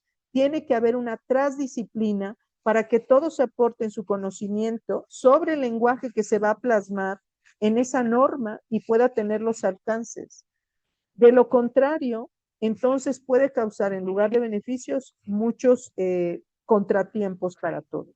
Desde luego que en este caminar, la inteligencia artificial ha sido benéfica, como los implantes cocleares para que la gente escuche, o alguna otra cuestión que puede ayudar a esa tecnología al ser humano para hacer cuestiones cuestiones de mejora. Pero ahí viene una problemática, como lo que pretende Elon Musk, ¿cuál? Crear unos chips en los cuales se incorporen en el ser humano para que se creen superhombres. Y ahí se plantea una serie de problemáticas, violación a derechos humanos, discriminación y una infinidad de temas. Estamos en la era de la tecnología y por lo tanto los abogados tenemos que estar preparados mientras se hacen los cambios de planes de estudio.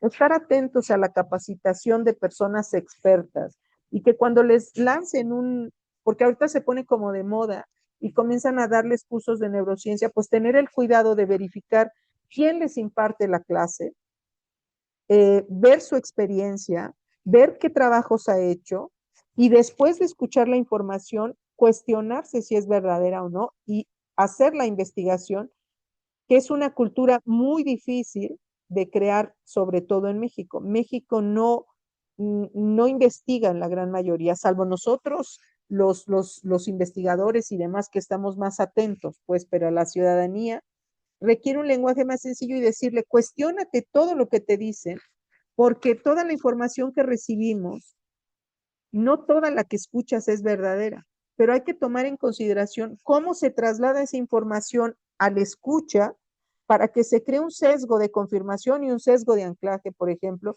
y se cree en esa escucha este sesgo que le impida al cerebro razonar si esa información es o no correcta.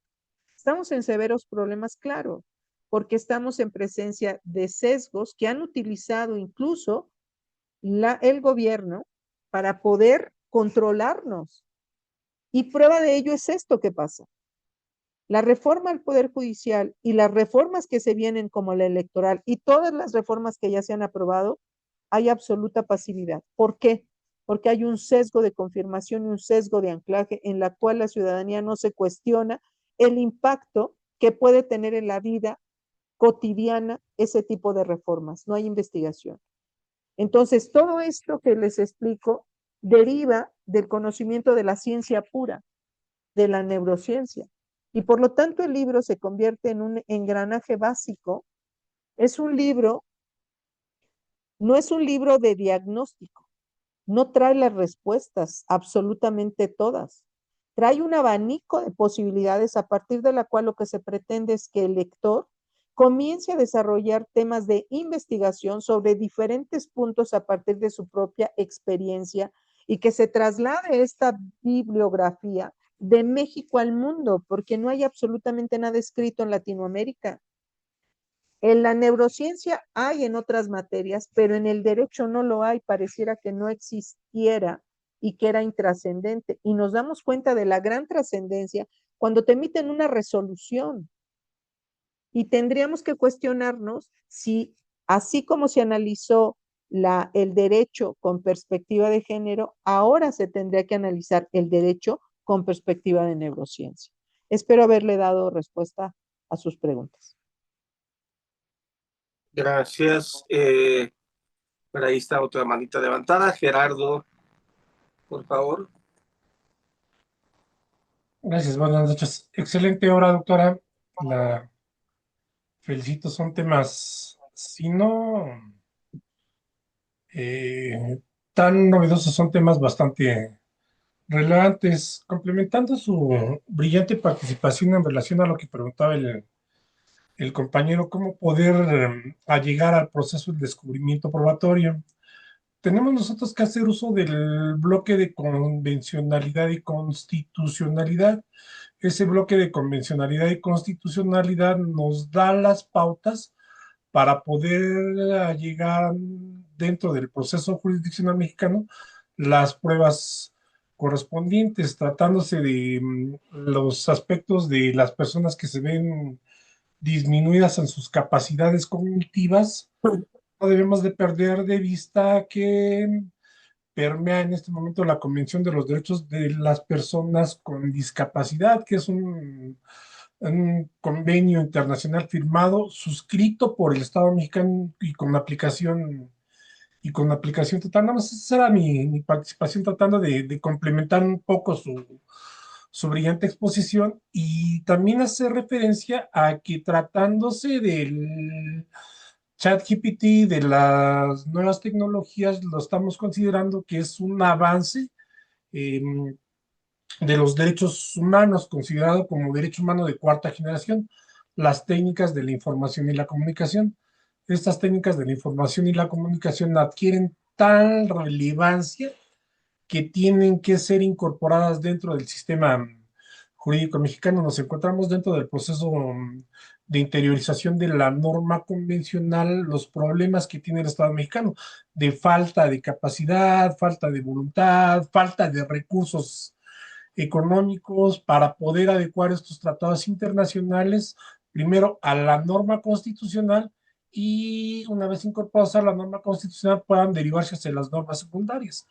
Pero, sin embargo, aunque este proceso de interiorización de la norma internacional, de los pactos internacionales, no esté debidamente interiorizado en el Estado mexicano, no se para de su estricta aplicación, son de carácter obligatorios y pueden ser incorporados en el proceso dentro de cualquier momento. La felicito, excelente, excelente obra, trataré de adquirirla para leerla con mayor atención y te expongo mi voluntad para poder participar en algunas aportaciones que serían de carácter importante. Gracias, doctora. Felicidades. Muchas gracias, doctor Gerardo. Comentarle, miren, yo dije que la neurociencia no era la panacea. Incluso en el libro, a lo largo de los diversos capítulos establezco, no es que desaparezca todo esto, el derecho convencional, el derecho nacional, los precedentes, la psicología del testimonio, las diversas pruebas, todo existe, la argumentación jurídica, la obligación de entender el contexto, la aportación de la prueba, respetar los principios básicos, etcétera, etcétera, etcétera. Todo lo que ya sabemos existe. Solo que faltaba un anclaje, un pequeño puente de comunicación entre este conocimiento y dominio jurídico de los abogados a lo largo de todas estas enseñanzas y el punto de anclaje entre la ciencia pura que te explica el sistema nervioso central que se traduce en comportamiento humano de trascendencia jurídica y cómo puedo a partir de ese conocimiento complementar lo que tengo para aportarlo en línea argumentativa y en línea probatoria, si es que ese es mi interés. El libro tiene 3 vertientes: conocimiento en sí mismo, una nueva materia, disciplinas, sin que llegues a la licenciatura de neurociencia, que es la única que se imparte en la Universidad Nacional Autónoma de México, y a partir de ese conocimiento de la neurociencia, complementes tu información y por lo tanto, después de esa línea, viene la línea de entender algo básico que lo he venido diciendo, que son los sesgos cognitivos. Entender cómo se comporta el cerebro humano, de quien va a determinar incluso una resolución, partiendo de la base de los nuevos juzgadores, y es ahí donde tenemos que estar con absoluta atención para ver el comportamiento de estas personas e incluso a partir de ello pedir su sustitución. Lo digo porque a partir del reemplazo de los jueces, actualmente hay 2 hipótesis: corrupción y cuando hay ciertos beneficios están previstos en la ley. Pero existe ahora uno más: el tema de los sesgos que puede tener el juzgador a que puede expresar en línea argumentativa y desde luego en la resolución. Entonces, todo este cúmulo de conocimiento adquirido a lo largo de los años, como bien dice doctor, nos va a servir de complemento. Este libro, que por eso tiene el título de Engranajes Básicos. Un caminar con una mirada, con la expertise de una juzgadora de carrera judicial, juzgadora federal, especializada en materia penal, con la necesidad de visualizar estos temas, porque en mi experiencia en la aplicación del derecho fueron necesarias y en los últimos años de mi ejercicio apliqué este conocimiento de neurociencia en mis diversas resoluciones, sobre todo en el tema de ejecución de penas. Y en el caso del chat, puede ser muy útil y debe ser útil, pero el ser humano tiene que tener la capacidad de la calificación de esa información invariablemente si lo que se pretende es el complemento. Si perdemos el control de esa información, vamos a perder el control de esta vida real que tenemos. Y el chat se enriquece a partir de algoritmos y todo el mundo está enriqueciendo esos algoritmos. Entonces, tenemos que ser cuidadosos porque no hay legislación que de este momento nos proteja. Y también hay que tener muchísimo cuidado con lo que nosotros le aportamos al chat, porque de manera voluntaria estamos trasladando nuestra identidad de alguna manera, lo que pensamos a partir de esas preguntas y deben de tener control y legislación. No la tenemos todavía. Y el libro sí trae un capítulo de legislación europea en donde se traslada toda esta legitimidad de la inteligencia artificial y todos el control de alguna manera que se tiene en diversas legislaciones.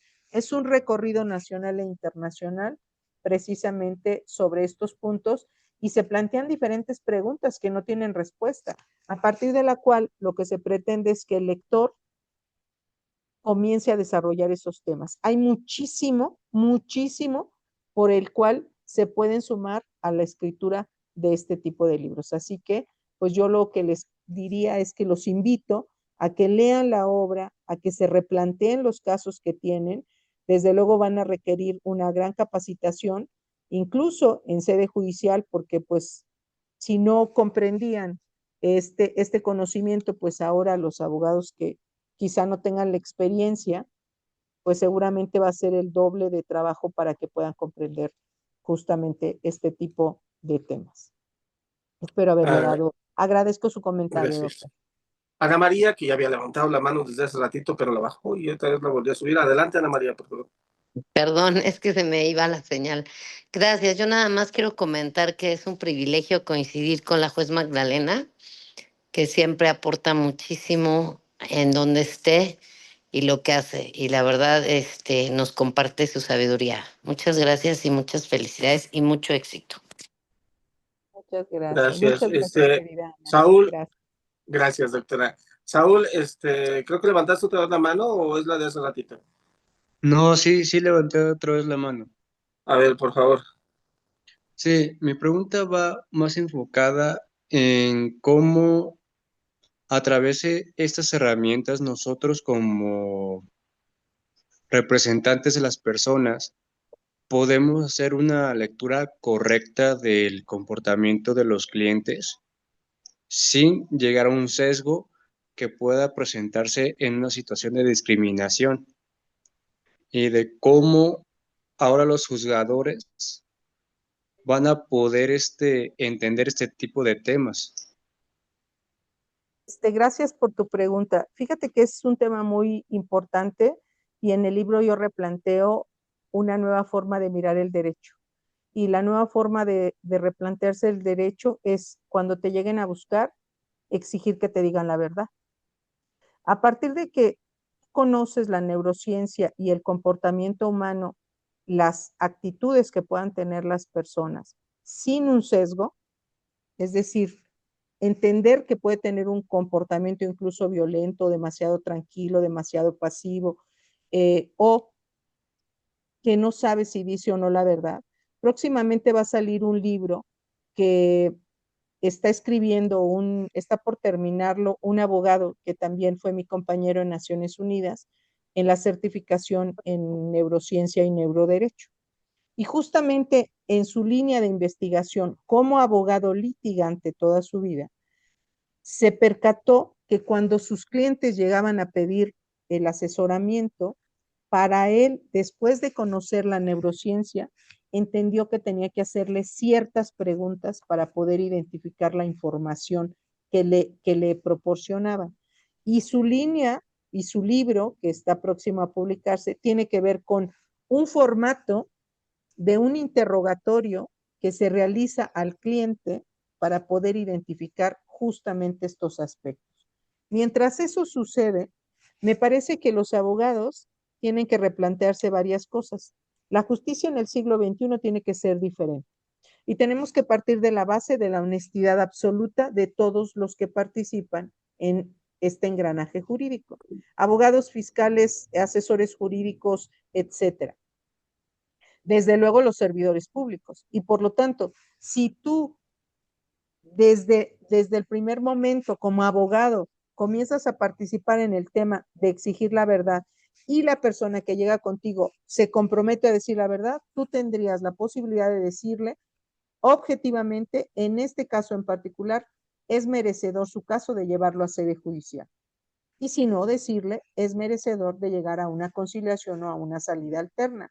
No podemos llegar a un juicio pretendiendo crear las cuestiones que no existen y tratar de recrear algo que no vivió el abogado, que no le consta al abogado, pero que sabe de antemano que es una estrategia de defensa para obtener su pretensión, cuando sabe de antemano o presupone que es la única estrategia para salir avante en un asunto.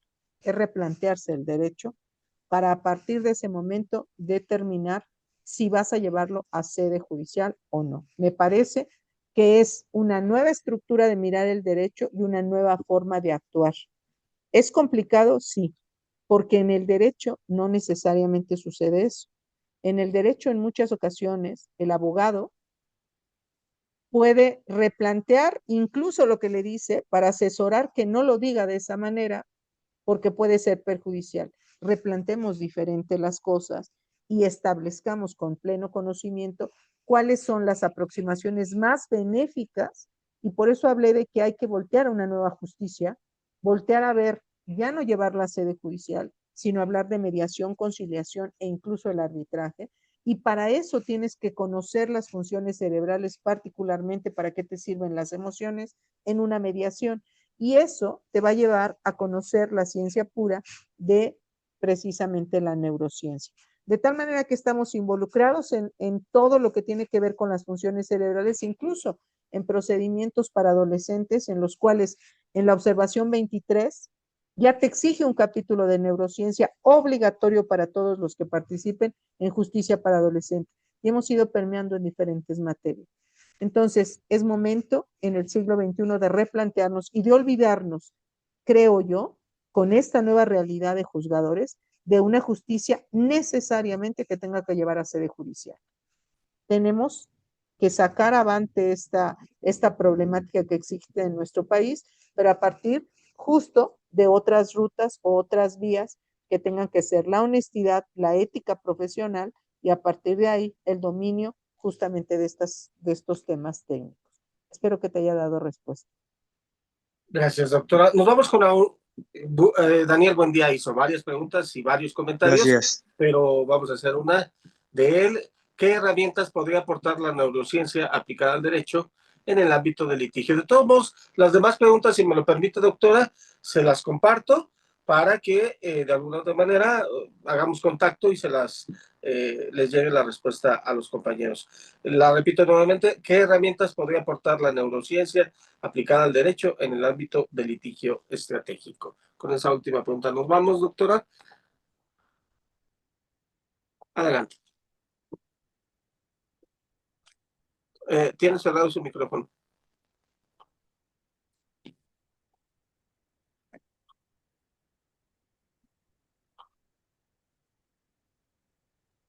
Es que Está lo cerrado cerró el yo creo que, micrófono. ajá, lo cerró yo creo en la máquina. A ver, déjame ver si lo puedo yo abrir. No, ya. Sí, Ya, ok, ya, perfecto. ya, ok.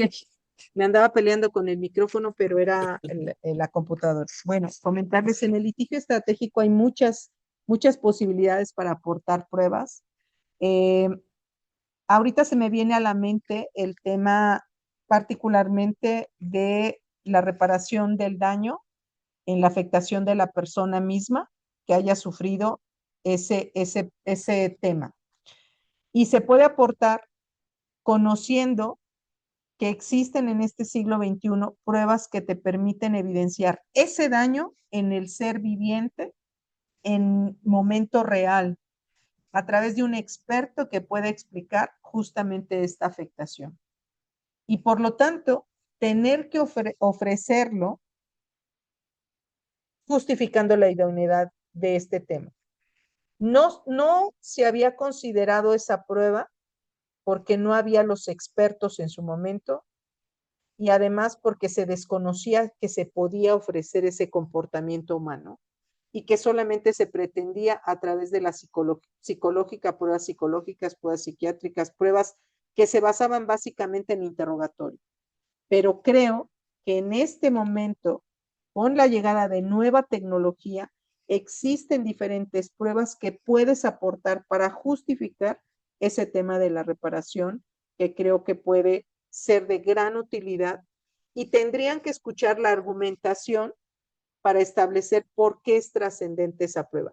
Y tiene que ser trascendente a partir de que exijan que ya hay institutos especializados que te pueden ayudar a desahogar esa prueba. Incluso en el Tribunal Superior de Justicia de Ciudad de México ya hay expertos en neurociencia, solo 2, pero los hay.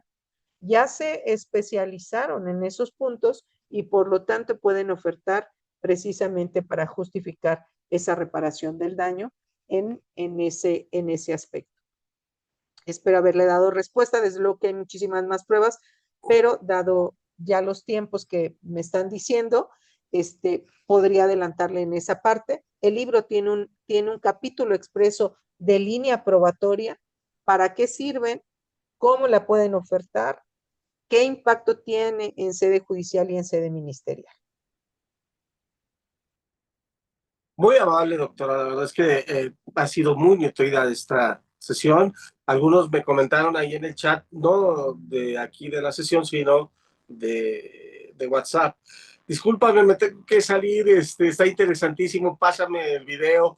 Se salieron por ahí algunas personas, pero hasta hace 10 minutos estaban todavía 24 personas. Habíamos platicado de este filtro que se hace a veces, ¿no? En estas sesiones, y yo le calculé, ¿no? Va a haber entre 25 y 30 personas. Antes de iniciar se lo comenté a la doctora, y mire, casi le atiné, fueron 27 el máximo que estuvo, y casi todas se quedaron hasta el final. Pero subiremos y tendremos más participaciones. No sé si pueda comentar, doctora, que vamos a vernos en un futuro, usted y yo tenemos una reunión la siguiente semana. Bueno, déjenme adelantarles que pues vamos a ver cómo nos compaginamos el instituto de la doctora. ¿Cómo se llama su instituto, doctora? Estoy próximo a inaugurarlo y es el Instituto de Alta Especialización en Ciencias Jurídicas. Perfecto. Pues vamos a ver cómo nos digamos en el Instituto de Alta Especialización, el Colegio de Abogados Laboralistas, el Centro de Capacitación y Certificación Profesional ARCON, y hoy en día que soy el director del Instituto Universitario Multidisciplinario de Villahermosa, sede Toluca. Pues bueno, vamos a ver qué hacemos, cómo nos digamos, porque creo que nuestra misión, nuestra visión es compartir el conocimiento de manera clara, de manera efectiva para todos los... Queremos cumplir con esta labor social que nos compete como catedráticos, como estudiosos de cada una de las áreas de nuestros conocimientos. Pero bueno, para despedir la doctora, permítame entregarle un reconocimiento, como siempre lo hacemos de manera virtual, pero ya cuando nos veamos le voy a hacer entrega de manera personal y física este reconocimiento. El Colegio de Abogados Laboralistas del Estado de México hace otorga el presente reconocimiento a la doctora Magdalena Victoria Oliva por la presentación del libro denominado La neurociencia aplicada al derecho, engranajes básicos, esto de manera virtual por la plataforma de Zoom el día 14 de agosto del año 2025. Firma su servidor, Hugo Arriaga como presidente el 14 de agosto del 2025. Vamos a dar, lástima que se salieron algunos compañeros, pero vamos a otorgar también una constancia para todos los que estuvieron presentes. Solamente me mandan un mensajito ahí WhatsApp al 729-307-4422 y les mandamos sus constancias en 3 o 4 días. Es cuanto por el momento, doctora. Si gusta despedir a sus participantes, gracias, le agradezco y le doy un abrazo y nos ponemos de acuerdo para vernos la semana que viene. Claro que sí, pues simplemente agradecer al colegio, a ti, mi querido Hugo, por tu generosidad y a todos los que tuvieron la paciencia de esperarse en esta larga charla. Ojalá y haya sido de utilidad para todos. Y yo estoy a sus órdenes en las redes sociales que les compartieron. Y ojalá y el libro, este es el libro, La neurociencia aplicada al derecho, que fue hecha pues con muchos años. Yo tardé 4 años en elaborar esto, de tal manera que espero que llegue a cada uno de ustedes y quedo atenta a todos sus comentarios. Muchísimas gracias. Muchísimas gracias, bendiciones a todos y un saludo. Buenas noches. Muchas gracias. Buenas noches, sí. Y muchas Lidia Ríos, felicidades. vamos a pasar el número al cual... bueno, el número de la constancia es 729-307-4422 y el número de la doctora para la adquisición del libro, si quieren se los vuelvo a compartir para que no lo olviden. Permítanme un tantito, aquí está. Ahí está, nos despedimos con esa imagen para que no se pierdan la adquisición del libro de manera directa. Y no sé, doctora, si lo pueda autografiar para los compañeros. Claro que sí, si me haces favor de recopilar la lista, me das los nombres y yo se los dedico y te lo hago llegar allá al instituto y por tu conducto, pues justamente así es. Gracias. Un abrazo, besos a todos. Gracias, hasta luego. Buenas noches, gracias.